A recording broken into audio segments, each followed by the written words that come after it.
हमने देखा था कि अर्जुन युधिष्ठिर महाराज को याद दिला रहे हैं किस प्रकार कठिन परिस्थितियों में भगवान श्री कृष्ण ने उनकी रक्षा की। अनेक अनेक परिस्थितियों को याद कर रहे हैं। एक कृतज्ञ व्यक्ति भगवान को अपनी कृतज्ञता ज्ञापित करने के लिए हर वो परिस्थिति को याद रखता है जहां जहां भगवान ने उसको बचाया, जहां जहां उसके ऊपर विशेष अनुकंपा करी। तो यहाँ पर अर्जुन उसी प्रकार से परिस्थितियों को याद कर रहे हैं। उन्होंने द्रौपदी का स्वयंवर याद किया कि किस प्रकार द्रौपदी के स्वयंवर में इतने सारे महान महान राजाओं के होने के बाद भी अर्जुन की विजय कैसे हुई।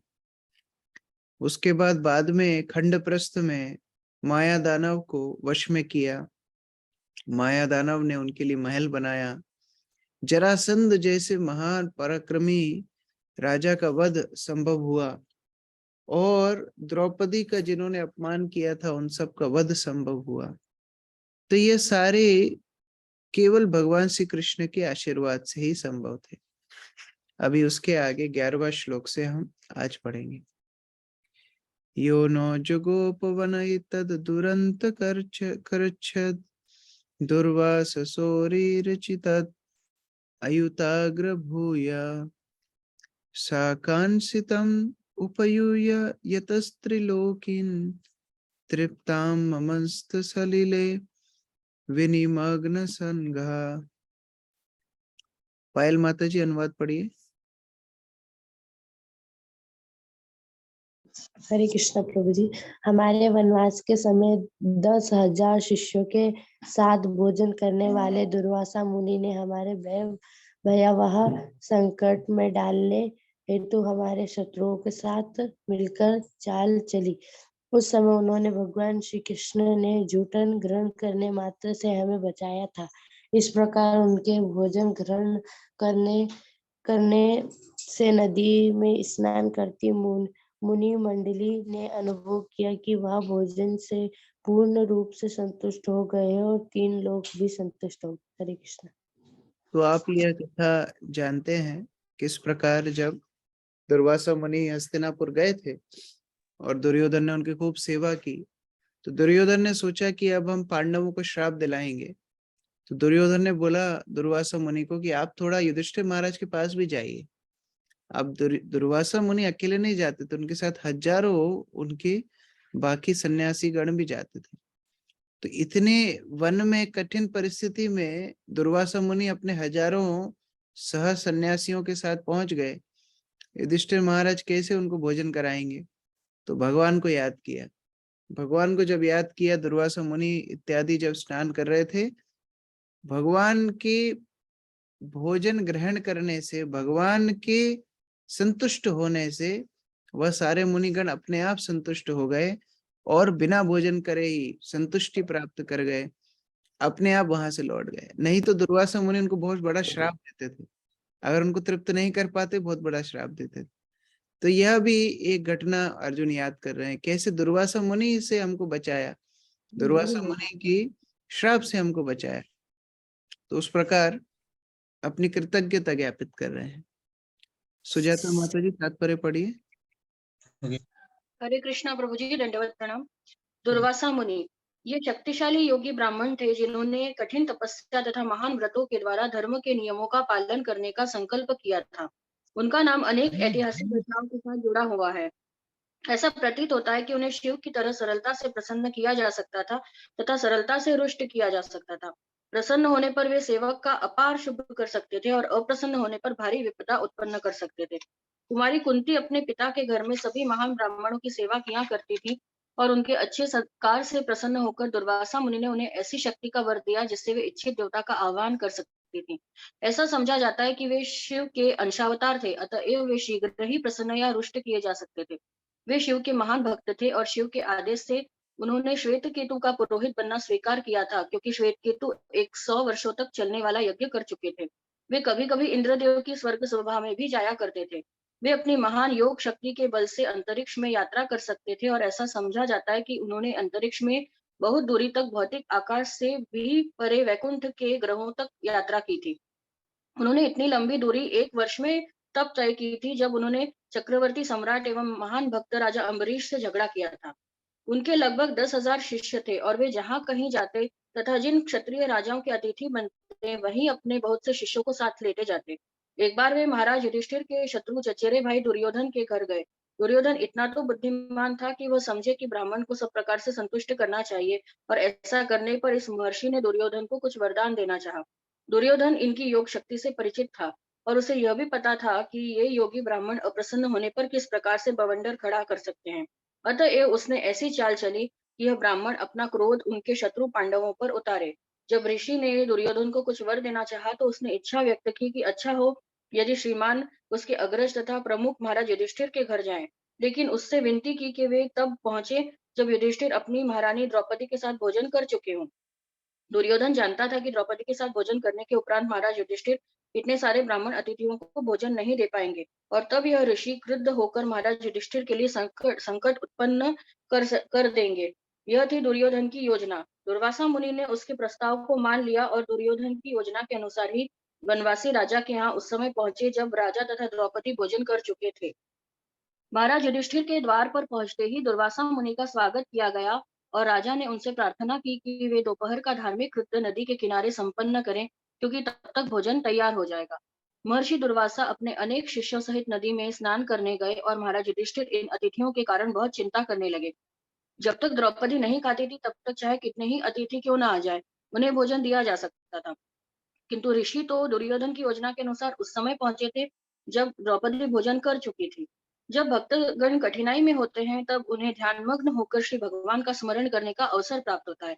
अतएव द्रौपदी इस उस विषम स्थिति में भगवान श्री कृष्ण का स्मरण कर रही थी और सर्वव्यापी श्री भगवान तुरंत अपने भक्तों की कठिन स्थिति को समझ गए।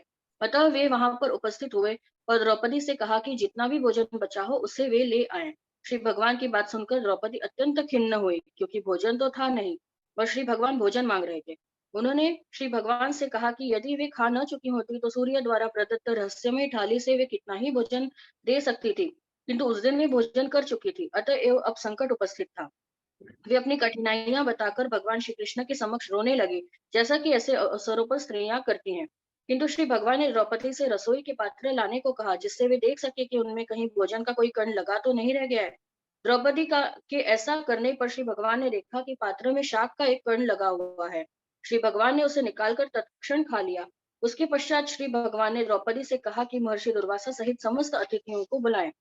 भीम को नदी तट से उन सबको बुला लाने हेतु भेजा गया। भीम ने कहा, हे महोदय, आप विलंब क्यों कर रहे हैं? आइए, आपके लिए भोजन तैयार है। किंतु भगवान श्री कृष्ण ने भोजन का एक कण ग्रहण कर लिया था। अतएव नदी में स्नान करते समय अतिथियों का भी पेट पूरा भर चुका था।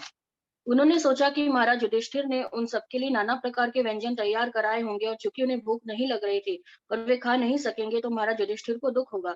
अतएव श्रेयस्कर यही होगा कि वे वहां जाए ही नहीं। इसलिए उन सब ने वहां से चले जाने का निश्चय किया।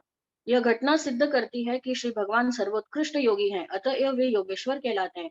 दूसरी शिक्षा यह मिलती है कि प्रत्येक गृहस्थ को चाहिए कि वह श्री भगवान को भोजन भेंट करे।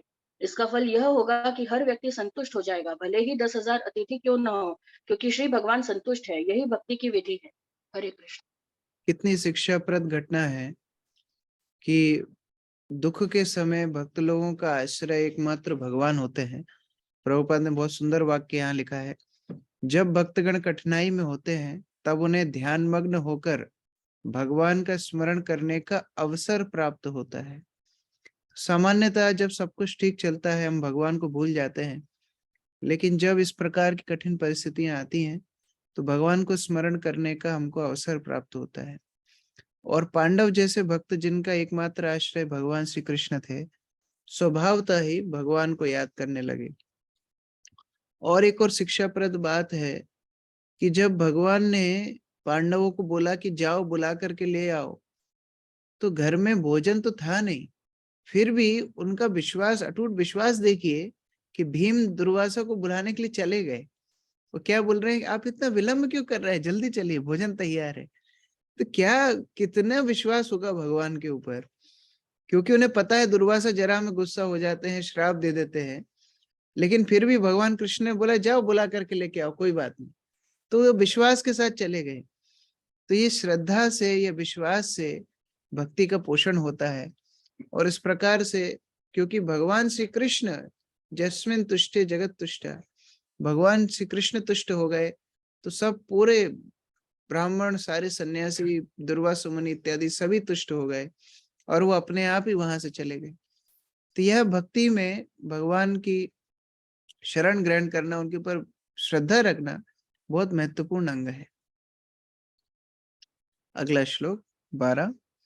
यत्तेजस्थ भगवान युधि शूलपाणेर विषामपितः सज्जिर्जोस्थरम अदन्यजं मे अन्येऽपि चाहम् अमुनैव कलेवरेण प्राप्तो महेंद्र भवने महदासनार्धन। सविता माता जी पढ़िए। हरे कृष्ण प्रभु जी, दंडवत प्रणाम। यह उन्हीं का प्रताप था कि मैं एक युद्ध में शिवजी तथा उनकी पत्नी पर्वतराज हिमालय की कन्या को आश्चर्यचकित करने में समर्थ हुआ। इस तरह वे शिवजी मुझ पर प्रसन्न हुए और उन्होंने मुझे अपना निजी अस्त्र प्रदान किया। अन्य देवताओं ने भी मुझे अपने अपने अस्त्र भेंट किए और इसके अतिरिक्त मैं इसी वर्तमान शरीर से स्वर्गलोक पहुंच सका, जहां मुझे आधे ऊंचे आसन पर बैठने दिया गया। हरे कृष्णा। तो देवताओं से भी टक्कर ली अर्जुन ने और उनको भी आश्चर्यचकित करके अस्त्र प्राप्त किए। स्वर्ग सा शरीर स्वर्ग जाकर के वापस आए। यह सब संभव हुआ केवल भगवान श्री कृष्ण की कृपा से। प्रभुपाद आगे तात्पर्य में समझा रहे हैं। अनीता माता जी पढ़िए तात्पर्य। हरे कृष्ण प्रभु जी, दंडवत प्रणाम। पूर्ण पुरुषोत्तम भगवान श्री कृष्ण के अनुग्रह से शिवजी समेत सारे देवता अर्जुन से प्रसन्न थे।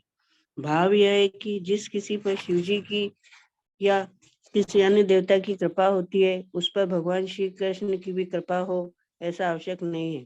रावण निश्चित रूप से शिवजी का महान भक्त था, किंतु वह भगवान रामचंद्र के क्रोध से बच नहीं पाया। और पुराणों में ऐसी अनेक घटनाएं भरी पड़ी हैं, किंतु यहाँ पर एक ऐसा उदाहरण मिलता है जिसमें शिवजी अर्जुन से युद्ध करके भी प्रसन्न होते हैं।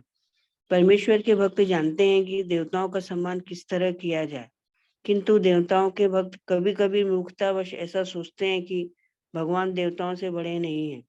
ऐसी धारणा से मनुष्य अपराधी बन जाता है और उसका अंत वैसा हो जाता है जैसा रावण तथा अन्यों का हुआ। भगवान श्री कृष्ण के साथ सख्य भाव में संपन्न कार्यों का अर्जुन द्वारा किया गया उल्लेख उन सबों के लिए शिक्षाप्रद है जो इस शिक्षा से आश्वस्त हैं कि एकमात्र भगवान श्री कृष्ण को प्रसन्न करके अन्य सारे वर प्राप्त किए जा सकते हैं, किंतु देवताओं के भक्तों या पूजकों को केवल आंशिक लाभ होगा, जो खुद देवताओं की ही भांति विनाशशील होगा। इस श्लोक की दूसरी महत्ता यह है कि भगवान कृष्ण की कृपा से अर्जुन इस शरीर से स्वर्गलोक पहुंच सके, जहाँ स्वर्ग के देवता इंद्र देव ने अर्ध ऊंचे सिंहासन पर अपने साथ बिठाकर उन्हें सम्मानित किया। कोई मनुष्य पुण्य कर्मों से स्वर्गलोक पहुंच सकता है, जैसा कि सकाम कर्मों की श्रेणी में शास्त्रों का अभिमत है। जैसा कि भगवत गीता में कहा गया है, जब ऐसे पुण्य कर्मों का फल क्षीण हो जाता है, तब भोक्ता को पुण्य पृथ्वी लोक पर ला गिराया जाता है। चंद्रमा भी स्वर्गीय ग्रहों के समान स्तर पर है, और जिन लोगों ने यज्ञ संपन्न करके, दान देकर तथा कठोर तपस्या करके पुण्य अर्जित किया है, उन्हें ही शरीर की आयु पूरी होने के बाद स्वर्गलोक में प्रविष्ट होने दिया जाएगा। अर्जुन को उसी शरीर में स्वर्ग में प्रविष्ट होने दिया गया जो केवल भगवत कृपा का प्रसाद था, अन्यथा ऐसा होना संभव नहीं है। आधुनिक विज्ञानियों द्वारा स्वर्गलोक में प्रवेश करने के सारे प्रयास व्यर्थ सिद्ध होंगे, क्योंकि ऐसे विज्ञानी अर्जुन के समान स्तर पर नहीं हैं। वे तो सामान्य मनुष्य हैं जो यज्ञ, दान या तप की निधि से विहीन है। यह भौतिक शरीर प्रकृति के 3 गुण सत्वगुण, रजोगुण तथा तमोगुण से प्रभावित होता रहता है। आधुनिक प्रजा न्यूनाधिक रूप से रजोगुण तथा तमोगुण से प्रभावित है, और इस प्रभाव के लक्षण उनके अत्यंत कामुक तथा लोभी होने से प्रकट होते हैं। ऐसे पतित लोग मुश्किल से स्वर्गलोक पहुंच सकते हैं। स्वर्गलोक के ऊपर भी अनेक लोग भी हैं, जहाँ केवल सतोगुणी जीव ही पहुंच सकता है। इस ब्रह्मांड में स्वर्ग तथा अन्य लोकों के निवासी अत्यंत बुद्धिमान होते हैं, मनुष्यों से कई गुना अधिक, और वे एक से एक बढ़कर सतोगुणी होते हैं। वे सब भगवान के भक्त होते हैं और यद्यपि उनका सत्वगुण विशुद्ध नहीं होता है तो भी वे देवता कहलाते हैं, जिनमें इस भौतिक जगत में संभव अधिकतम मात्रा में सद्गुण पाए जाते हैं। हरे कृष्ण। तो जिन कार्यों को करने के लिए बाकी जीवात्माओं को बड़ा कठिन प्रयास करना पड़ेगा, उनको गुणों में उच्चतर गुण सतोगुण प्राप्त करके अच्छे पुण्य अर्जित करके उच्च लोकों में जाना संभव हो पाएगा, वह अर्जुन एकमात्र भगवान की कृपा से चले गए और सम्मान सहित इंद्र ने उनका स्वागत किया। वहां दूसरा उदाहरण दे रहे हैं कि कैसे भगवान शिव के साथ युद्ध करते समय उनको भगवान शिव ने भी बाद में अस्त्र शस्त्र दान किए। तो प्रभुपाद बता रहे हैं कि देखिए, भगवान के भक्तों को पता है कैसे देवताओं का भी सम्मान करके उनका आशीर्वाद प्राप्त करना है, क्योंकि भगवान के भक्त सबका सम्मान करते हैं। वरन जो देवताओं के भक्त हैं कई बार भगवान का सम्मान ठीक से नहीं कर पाते हैं, जैसे रावण इत्यादि, और बाद में उनका अंत भगवान द्वारा किया जाता है। तो यहाँ पर अर्जुन उसको भी स्मरण कर रहे हैं कि बड़े बड़े देवताओं की कृपा प्राप्त हुई भगवान श्री कृष्ण के माध्यम से। तत्रैव मे विहरन्तो भुजदण्डयुग्मं गाण्डीवं लक्ष्यणमारतिवध्याय देवा सेन्द्राश्रिता यदुना भाविता माजमीढा तेनाहमध्यमुषिता पुरुषेण भूम्ना। राकेश प्रभु पढ़िए।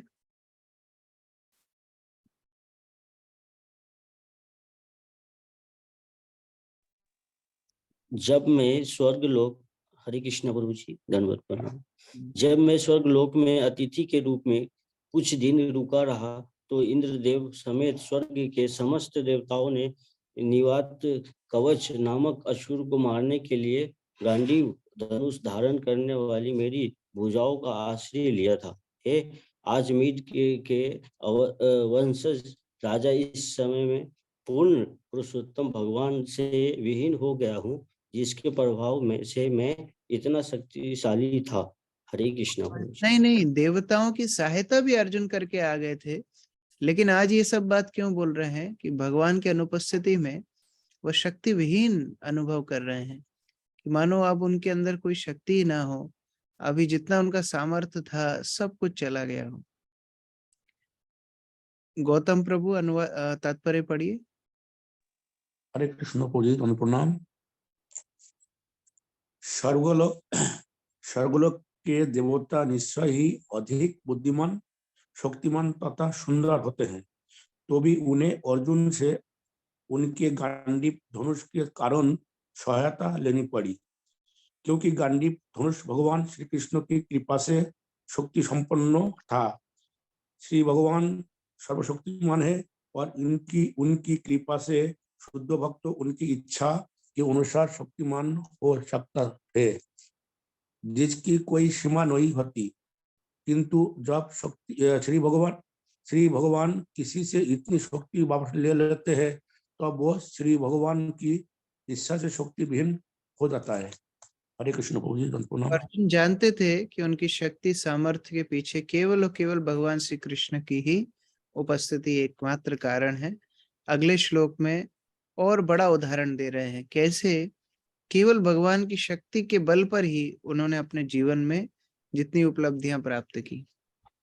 यत बांधवा कुरु बलाब्धिमनंत पारम एको रथेन ततरे अहम नत्तीर्य सत्वम प्रत्याहृतं बहुधनं च मया परेशां तेजस्पदं मणिमयं च हृतं शिरोभ्या। सबले माता जी पढ़िए, अनुवाद अनम्यूट कीजिए।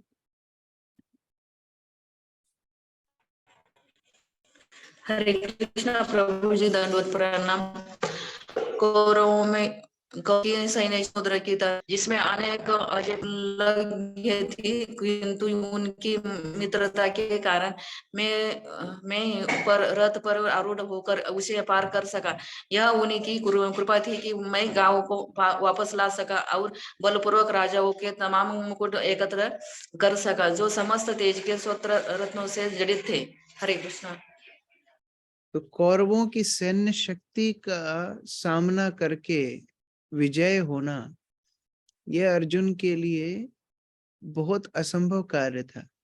ये द्रुपद के राज्य में जब गायों का हरण कर लिया गया था, अकेला अर्जुन बिरनलला के रूप में गए थे, अकेले अर्जुन जाकर के सारी कौरव शक्ति को उन्होंने परास्त कर दिया था। तो ये एकमात्र व्यक्ति कैसे इतनी बड़ी सैन्य शक्ति को विजय कर पाए? भगवान श्री कृष्ण की कृपा से। तो ये सारा सामर्थ्य सब कुछ भगवान श्री कृष्ण को ही वह श्रेय दे रहे हैं। देवहूति प्रिय माता जी पढ़िए तात्पर्य।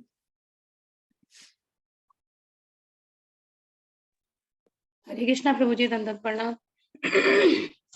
तात्पर्य, कौरव के पक्ष में भीष्म, द्रोण, कृप और कर्ण जैसे बड़े बड़े सेना नायक थे और उनकी सैन्य शक्ति विशाल समुद्र की तरह दुर्लभ थी। फिर भी यह श्री कृष्ण की ही कृपा थी कि अर्जुन ने अकेले ही रथ पर बैठकर उन सबको एक एक करके सरलता से समाप्त कर दिया। दूसरे पक्ष के सेनापतियों में अनेक परिवर्तन हुए, किंतु पांडवों की ओर से कृष्ण द्वारा चालित रथ पर आरूढ़ अर्जुन अकेले इस महायुद्ध का भार संभाल रहे। इसी प्रकार जब पांडव विराट के महल में अज्ञातवास कर रहे थे, तो कौरवों ने राज विराट में से झगड़ा मोल लिया और उसी उनकी बड़ी तादाद ने गांवों हर ली। जब वे गांवें ले जा रहे थे, तो अर्जुन ने उनसे अज्ञात वेश में युद्ध किया और गायों के साथ बलपूर्वक लूटी गई संपत्ति तथा राजमुकुटों में लगे रत्नों को भी उनसे छीन लिया। अर्जुन स्मरण करने लगे कि जब यह सब भगवान कृष्ण की ही कृपा से संभव हो सका। हरे कृष्ण पूजी प्रणाम। आगे और युद्ध का वर्णन बता रहे हैं। यो भीष्म कर्ण गुरु शल्य चमोश अदभ्र राजन्य वर्यरथ मंडल मंडितासु अग्रे चरा मम विभो रथ यूथ पानाम आयुर्मनाम सिचदृश सह ओज और अर्छात। योगिता माता जी पढ़िए। हरे कृष्ण प्रभु जी, दंडवत प्रणाम। एकमात्र वे ही थे जिन्होंने सबों की आयु छीन ली थी और जिन्होंने युद्ध भूमि में भीष्म, कर्ण, द्रोण, शल्य इत्यादि कौरवों द्वारा निर्मित सेना व्यूह की कल्पना तथा उत्साह को हर लिया था। उन समय योजना अत्यंत पटु थी और आवश्यकता से अधिक थी, लेकिन उन्होंने भगवान श्री कृष्ण ने आगे बढ़कर यह सब कर दिखाया। हरे कृष्ण प्रभु। यद्यपि हम लोग एक दर्शक के रूप से वो परिस्थिति को नहीं समझ पाएंगे, लेकिन अर्जुन वहां योद्धा थे, वह जानते थे उनका सैन्य बल कितना है, उनकी शक्ति कितनी है, और उनके सामने जो ये सब खड़े थे, भीष्म, कर्ण, द्रोण, शल्य इत्यादि, इनके सामने और उनकी सैन्य बल के सामने इनका क्या सामर्थ्य था अर्जुन जानते थे, और फिर भी विजय प्राप्त कर गए। इसलिए अर्जुन बोल रहे हैं कि यह केवल भगवान की कृपा से हुआ, अन्यथा संभव नहीं था। सुमन माता जी तात्पर्य पढ़िए। हरे कृष्ण प्रभु, धन्यवाद प्रणाम। भगवान श्री कृष्ण अपने परमात्मा रूपी पूर्ण अंश से सभी के हृदय में विस्तार करते हैं और इस तरह स्मृति, विस्मृति, ज्ञान, बुद्धिहीनता तथा मनोवैज्ञानिक कार्यकलापों में सबका निर्देशन करते हैं। श्रीमद् भागवत गीता 15.15 परमेश्वर होने के नाते वे जीव की आयु को घटा बढ़ा सकते हैं। इस प्रकार श्री भगवान ने अपनी योजना के अनुसार कुरुक्षेत्र युद्ध का संचालन किया। वे इस युद्ध को इसलिए कराना चाह रहे थे जिससे वे युधिष्ठिर को इस लोक का सम्राट बना सके। जिस दिव्य कार्य को सुगम बनाने हेतु उन्होंने अपनी परम शक्तिमान इच्छा से विरोधी पक्ष के उन सभी लोगों को मार डाला। विरोधी पक्ष में भीष्म, देव, द्रोण तथा शाल्य जैसे महान सेनापति थे। अतएव उस युद्ध में यदि श्री भगवान ने उस प्रकार की युक्तियों से सहायता न की होती तो अर्जुन का जीतना असंभव था। सामान्यतया ऐसी युक्तियां आधुनिक राजनीति में भी सभी नीतिज्ञों द्वारा अपनाई जाती हैं, लेकिन ये सब भौतिक शक्तिशाली गुप्तचरी सैन्य निपुणता तथा राजनयिक दाव पेश द्वारा संपन्न की जाती हैं। चूंकि अर्जुन श्री भगवान के प्रिय भक्त थे, अतएव श्री भगवान ने स्वयं यह सब किया। अर्जुन को इसकी चिंता नहीं करनी पड़ी। श्री भगवान की भक्तिमय सेवा की विधि ऐसी होती है। हरे कृष्णा। इस प्रकार अपने प्रिय भगवान को अनेक अनेक परिस्थितियों में याद करते जा रहे हैं। लेकिन भक्त में और अभक्त में यही अंतर होता है। भगवान सबकी मदद करते हैं, ऐसा नहीं है केवल भक्तों की मदद करते हैं, सबकी मदद करते हैं। अभक्तों की मदद करते हैं, उनको भी जलवायु प्रकाश हर परिस्थिति देते हैं, भक्तों को भी देते हैं। लेकिन अभक्त कृतज्ञ होते हैं, भगवान की कृपा को नहीं मानते, भगवान के प्रति कृतज्ञता नहीं रखते, उनको स्मरण नहीं करते। वरन भक्त हर परिस्थिति को याद रख के भगवान को कृतज्ञता रखते हैं। तो अर्जुन यहाँ पर अनेक अनेक श्लोक के बाद एक श्लोक बोलता जा रहा है किस प्रकार भगवान ने हर परिस्थिति में उनकी सहायता की, उनकी मदद की। यद्दोषुमा प्रणिहितं गुरु भीष्म कर्णा नप्तिर्त्रिगर्त शल्य सैन्धव बाहिलकद्धै अस्त्राण्य मोग महिमानि निरूपितानि नोपश्रुनिर्हृदशम इवासुराणि। मधु माता जी पढ़िए अनुवाद, अनम्यूट कीजिए। भीष्म, द्रोण, कर्ण, भूरि शर्मा, सुशर्मा, शल्य, जयद्रथ तथा वाहिक जैसे बड़े बड़े सेनापतियों ने अपने अपने अचूक हथियार मुझ पर चलाए, लेकिन उनकी भगवान कृष्ण की कृपा से सब वे मेरा बाल बांका भी न कर पाए। इस प्रकार भगवान नरसिंह देव के परम भक्त प्रहलाद महाराज अस्त्रों द्वारा प्रयुक्त समस्त शस्त्रों से अप्रभावित रहे। हरे कृष्णा। तो इस प्रकार प्रहलाद महाराज के उदाहरण को स्मरण कर रहे हैं कि जैसे प्रहलाद के ऊपर, प्रहलाद का क्या सामर्थ्य था? क्या प्रहलाद अपनी सुरक्षा करने में सामर्थ्य थे? फिर भी प्रहलाद असुरों के द्वारा अस्त्र शस्त्रों के आघात से अप्रभावित रहे। उसी प्रकार हमारे अंदर क्या बल था, लेकिन हम फिर भी ऐसे बड़े बड़े महारथियों के आक्रमण से बचे रहे। ये केवल भगवान श्री कृष्ण का आश्रय था, उनका संरक्षण था। मित्रविंदा माता जी पढ़िए तात्पर्य। हरे कृष्ण प्रभु जी।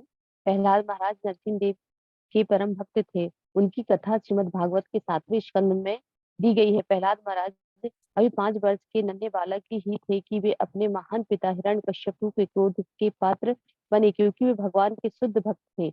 असुर पिता ने अपने भक्त पुत्र प्रहलाद को मारने के लिए सभी हथियार को आजमाया, लेकिन भगवान की कृपा से वे अपने पिता की सभी आघात कार्रवाई से बचते गए। उन्हें जलती अग्नि में उबलते तेल में पर्वत की चोटी से नीचे हाथी के पांव के नीचे फेंका गया और उन्हें विष भी दिया गया। अंत में पिता ने अपने पुत्र को मारने के लिए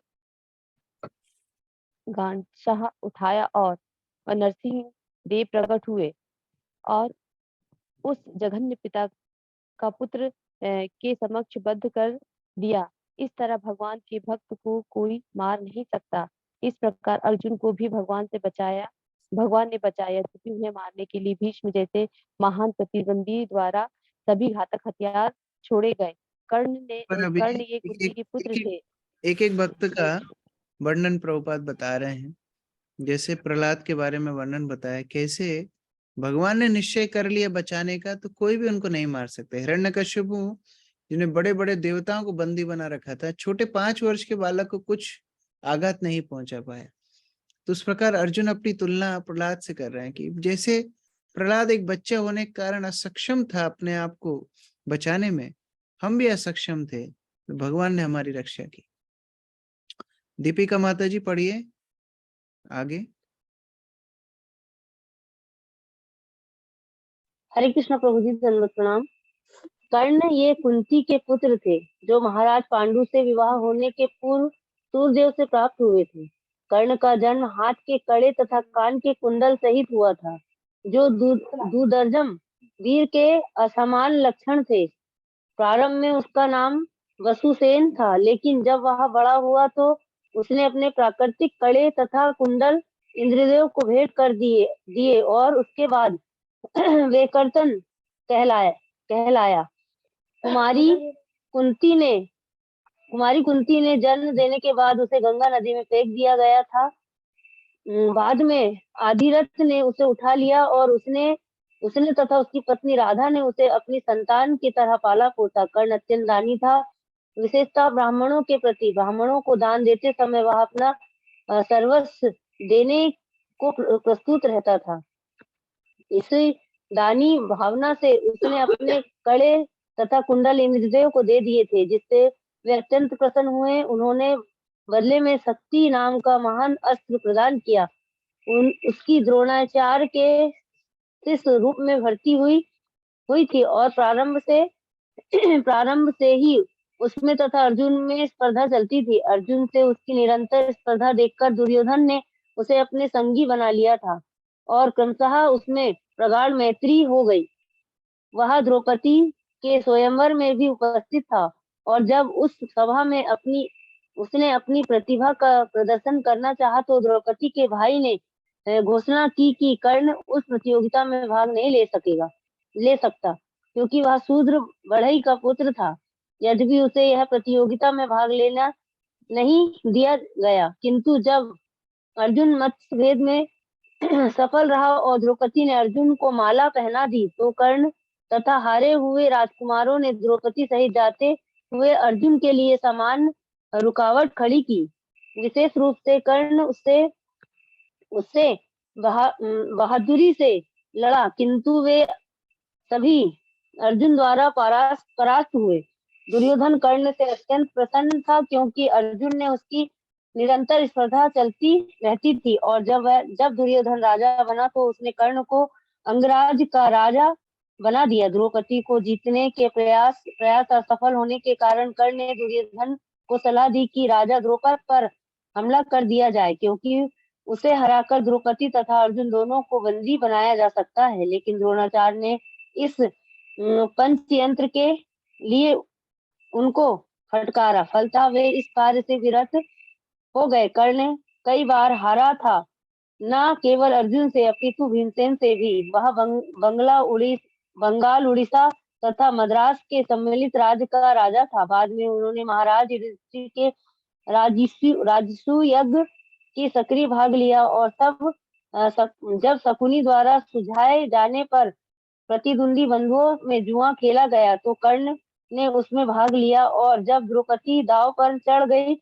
तो वह अत्यंत प्रसन्न हुआ था। इससे उसके पुराने वैर का शोधन हुआ। जब द्रौपदी को दांव पर लगाया गया उसने ही अत्यंत प्रोत्साहित होकर इसकी सूचना दी कि उसने ही पांडवों तथा द्रौपदी के निर्वस्त करने के लिए दुशासन को आज्ञा दी। उसने द्रौपदी से दूसरा पति चुनने को कहा, क्योंकि पांडवों के द्वारा हारी जाने से वह कुरुओं की दासी बन चुकी थी। जब पांडवों का स्थायी दुश्मन बना रहा और जब अवसर मिल रहा वह उन्हें नीचे दिखाने का प्रयास करता रहा। कुरुक्षेत्र के युद्ध में उसने पहले ही परिणाम जान लिया था और उसने अपना अभिमत व्यक्त किया था कि अर्जुन के सारथी के रूप में कृष्ण के होने से यह युद्ध अर्जुन द्वारा जीता जाएगा। वह भीष्म का सदैव विरोध करता रहा और कभी कभी गर्वित होकर कहता कि यदि भीष्म उसकी योजना में दखल ना दे तो वह पांडवों को 5 दिनों में जीत सकता है। लेकिन जब भीष्म की मृत्यु हुई तब वह अत्यंत दुखी हुआ।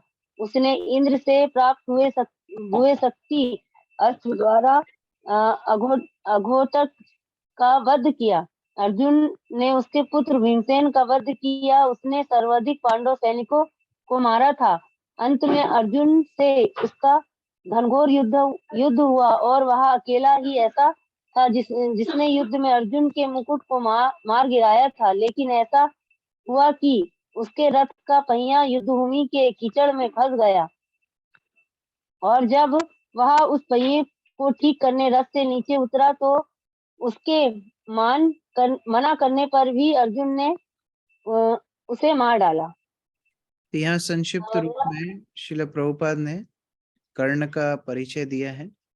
किस प्रकार कर्ण कुंती पुत्र ही थे, बाद में क्योंकि कुंती उस समय पर नाबालिग थी और उस स्थिति में उन्होंने गंगा में उनको प्रवाहित कर दिया था। बाद में कर्ण को अधिरथ ने पाला पोसा बड़ा किया, लेकिन बचपन से ही कर्ण का अर्जुन से बैर था। तो वह बैर को देखते हुए दुर्योधन ने उसके साथ मैत्री कर ली, चोर चोर मौसेरे भाई। बाद में जाकर के एक साथ द्रौपदी का अपमान भी किया और युद्ध में भी बहुत सारी कूटनीतियां की।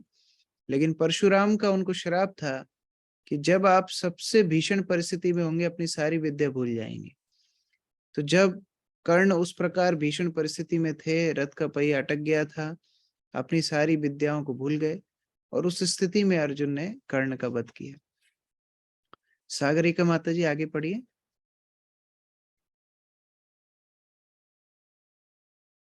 हरे कृष्ण प्रभु जी, दंडवत प्रणाम। नप्ता अथवा भूरिश्रवा कुरुवंशी सोमदत्त का पुत्र था। शल्य उसका भाई था। दोनों भाई तथा पिता द्रौपदी के स्वयंवर में गए थे। इन सब ने शिव भगवान के भक्त मित्र होने के कारण अर्जुन की अद्भुत शक्ति की प्रशंसा की थी और भूरिश्रवा ने महाराज धृतराष्ट्र के पुत्रों को सलाह दी थी कि वे उनसे झगड़ा मोल न लें अथवा युद्ध न करें। इन सब ने महाराज युधिष्ठिर के रासु यज्ञ में भी भाग लिया। उसके पास एक अच्छौड़ी सेना थी जिसमें पैदल सिपाही, घुड़सवार, हाथी और रथ शामिल थे और यह सेना दुर्योधन की ओर से कुरुक्षेत्र के युद्ध में लड़ी थी। भीम उसे युद्धपतियों में से एक मानते थे। कुरुक्षेत्र के युद्ध में वह विशेष तौर पर सात्यकी से लड़ा था और उसने सात्यकी के 10 पुत्रों को मार डाला था। उसके पश्चात अर्जुन ने उसके हाथ काट दिए। तब सात्यकी ने उसे मार डाला। मृत्यु के बाद वह विश्वदेव में समा गया। त्रिगर्त अथवा सुशर्मा यह महाराज वृद्ध क्षेत्र का पुत्र तथा त्रिगर्त देश का राजा था और वह भी द्रौपदी के स्वयंवर में उपस्थित था। यह दुर्योधन का मित्र था और इसने दुर्योधन को मत्स्य देश दरभंगा पर आक्रमण करने की सलाह दी थी।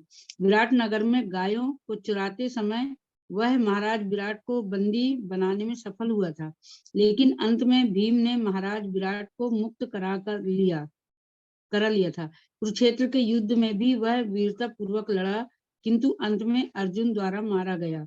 यहाँ पर योद्धाओं का वर्णन किया जा रहा है कि जो महान बड़े बड़े योद्धा थे, किस प्रकार भगवान की कृपा से पांडवों ने उनके ऊपर विजय प्राप्त की। अंतिम नाम के बारे में प्रभुपाद बता रहे हैं, जयद्रथ। शकुन माता जी पढ़िए। हरे कृष्णा प्रभु जी, दंडवत प्रणाम। जयद्रथ है, यह महाराज वृद्ध क्षेत्र का ही एक अन्य पुत्र था।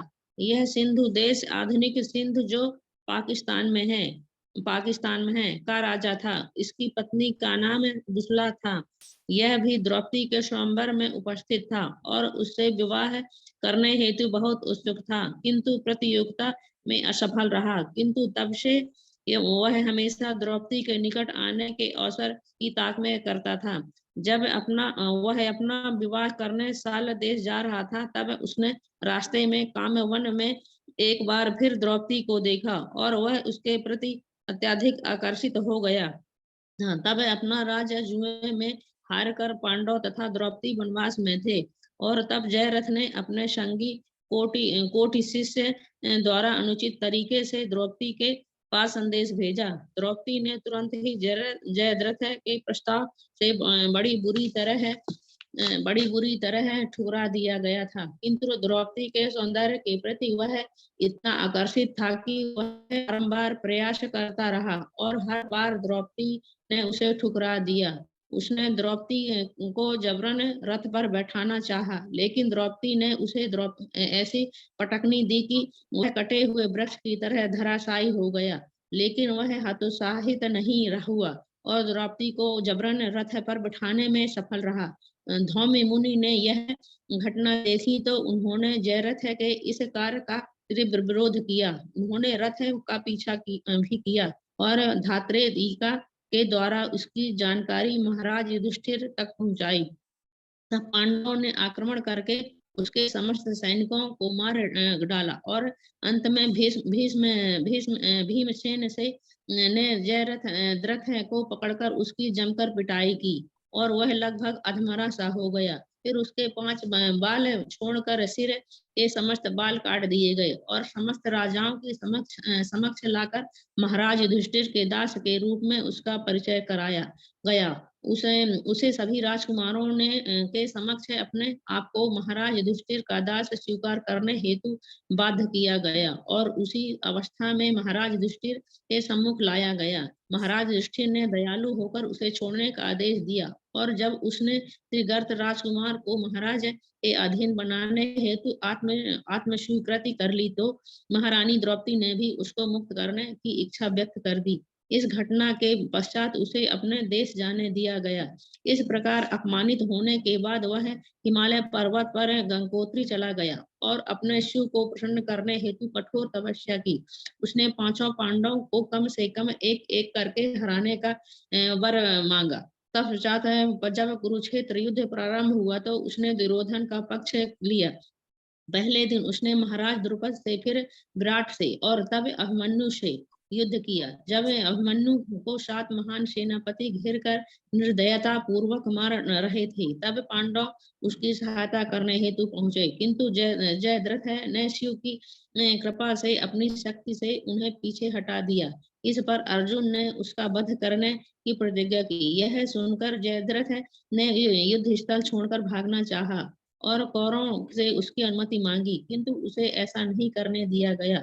उल्टे उसे अर्जुन के युद्ध से करने हेतु विवश किया गया और जब युद्ध चल रहा था तो भगवान श्री कृष्ण ने अर्जुन को स्मरण कराया कि जयद्रथ को शिव का यह वरदान प्राप्त है कि जो भी उसका सिर धरती पर गिराएगा वह तुरंत परलोक को सिधार जाएगा।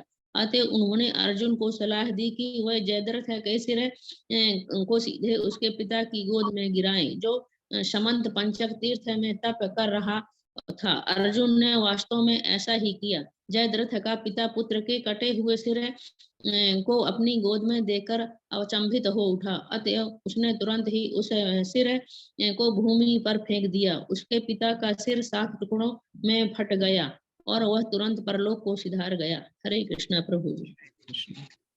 तो इतने भयानक आशीर्वाद प्राप्त किए हुए लोगों से भी भगवान श्री कृष्ण की कृपा से अर्जुन इत्यादि ने, पांडवों ने विजय प्राप्त की। अर्जुन एक एक करके याद कर रहे हैं, आगे और भी बहुत सुंदर सुंदर लीलाओं को स्मरण कर रहे हैं। रुदन करते हुए शोकाकुल अर्जुन भगवान श्री कृष्ण के वियोग में उनको स्मरण कर रहे हैं। हम लोग कल से इसको आगे और पढ़ेंगे। हरे कृष्ण। सुजाता माता जी, प्रश्न है? जी, हरे कृष्णा प्रभु जी। प्रभु जी, जो एग्जाम 6 जनवरी को जो शेड्यूल्ड थी वो कब होगी? मैं बीच में ज्वाइन नहीं कर पाई। हो गई क्या एग्जाम? ये एग्जाम नहीं हुई एक्चुअली, जी बहुत सारे भक्त पूरी यात्रा में हैं, तो जी जी जी इसकी वजह से हमने एग्जाम थोड़ा पोस्टपोन कर दिया। वो लोग क्लास में भी अभी नहीं ज्वाइन कर पा रहे हैं। जी। हिमांशु प्रभु को मैं देख रहा हूँ बस से ही ज्वाइन कर रहे हैं पुरी से तो लेकिन अधिकतर लोग नहीं ज्वाइन कर पा रहे। तो अगली डेट फिर अभी बताएंगे ना प्रभु जी? हाँ, प्रमोदानंद जी प्रभु को भी देख रहा हूँ बस से। कुछ लोग बस से जुड़े हैं लेकिन मैक्सिमम लोग नहीं जुड़ पा रहे हैं, इसलिए जैसे नेक्स्ट डेट वो लोग वापस आ जाएंगे उसके बाद अनाउंस करेंगे। हाँ, जी जी, थैंक यू सो मच। हरे कृष्णा धन्यवाद प्रणाम।